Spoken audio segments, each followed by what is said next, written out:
16 വർഷങ്ങൾ നീണ്ട കാത്തിരിപ്പിനൊടുവിൽ ഒരു നോവൽ ചലച്ചിത്രമായപ്പോൾ മലയാള സിനിമയ്ക്ക് ലഭിച്ചത് എന്നെന്നും നെഞ്ചോട് ചേർത്ത് പിടിക്കാവുന്ന ഒരു മാസ്റ്റർ പീസ് ഐറ്റമാണ്.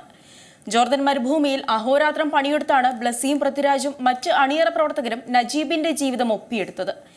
ഇത്രയും വിശേഷണങ്ങൾ മാത്രം മതി സിനിമ ഏതെന്ന് പ്രേക്ഷകർക്ക് മനസ്സിലാവാൻ. നജീബ് എന്ന ഇന്നും ജീവിച്ചിരിക്കുന്ന വ്യക്തിയുടെ യഥാർത്ഥ അനുഭവങ്ങൾ ബെന്യാമിന്റെ ആടുജീവിതം എന്ന നോവലിന് പിന്നാലെ സിനിമയായപ്പോഴും പ്രേക്ഷകർ അതിനെ പുതുമയോടെയാണ് കണ്ടിരുന്നത്.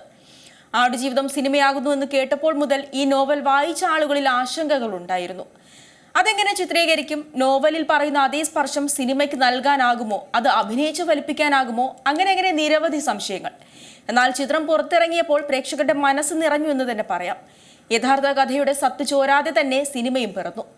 ഇന്ന് മലയാളികൾക്ക് അഭിമാനമായി ആടുജീവിതം 97ാമത് ഓസ്കാർ അവാർഡിനായുള്ള പ്രാഥമിക റൗണ്ടിൽ തിരഞ്ഞെടുക്കപ്പെട്ടിരിക്കുകയാണ്. മികച്ച സിനിമയുടെ ജനറൽ വിഭാഗത്തിലാണ് ചിത്രം മത്സരിക്കാനൊരുങ്ങുന്നത്.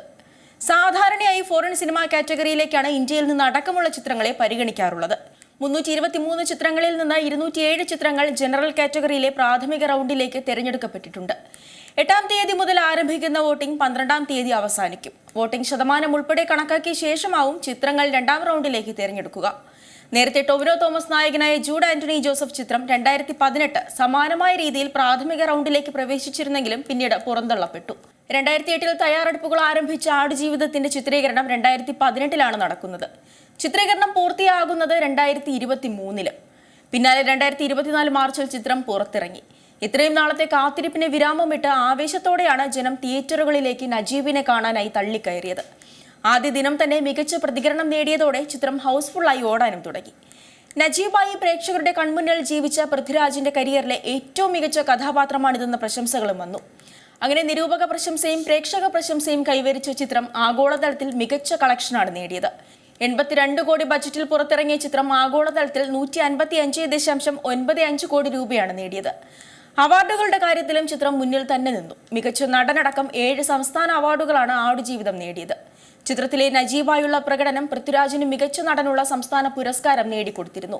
പൃഥ്വിരാജിന് പുറമെ Amala Paul, Gokul, Jimmy Jean Louis തുടങ്ങിയവരും ഒന്നിനൊന്ന് മികച്ചു തന്നെ നിന്നതോടെ സിനിമ കണ്ടുനിന്ന പ്രേക്ഷകന്റെയും കണ്ണുകൾ ഈറനണിഞ്ഞു. ബ്ലസ്സി, AR റഹ്മാൻ, റസൂൽ പോക്കുട്ടി, KS സുനിൽ, ശ്രീകർ പ്രസാദ് തുടങ്ങി ഇന്ത്യയിലെ ഏറ്റവും മികച്ച സാങ്കേതിക വിദഗ്ധരാണ് ചിത്രത്തിനായി അണിനിരുന്നത്. മലയാളത്തിന് പുറമെ ഹിന്ദി, തമിഴ്, തെലുങ്ക്, കന്നഡ ഭാഷകളിലും ചിത്രം പുറത്തിറങ്ങിയിരുന്നു. നാം അനുഭവിക്കാത്ത ജീവിതങ്ങളെല്ലാം നമുക്ക് വെറും കെട്ടുകഥകളാണെന്ന് ബെന്യാമിൻ ആടുജീവിതം എന്ന നോവലിൽ പറയുന്നുണ്ട്. എന്നാൽ അതിനും അപ്പുറമുള്ള ഒരു ജീവിത കാഴ്ചയാണ് നജീബിന്റെ ജീവിതം പ്രേക്ഷകരോട് പറഞ്ഞത്.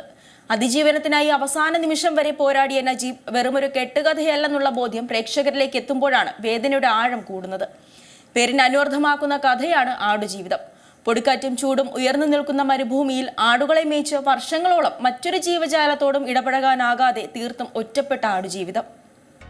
പുതിയ വാർത്തകളും വിശേഷങ്ങളും ഇനി വിരൽ തുമ്പിൽ. എല്ലാ ഡിജിറ്റൽ പ്ലാറ്റ്ഫോമുകളിലും ഇപ്പോൾ സീ മലയാളം ന്യൂസ് ലഭ്യം.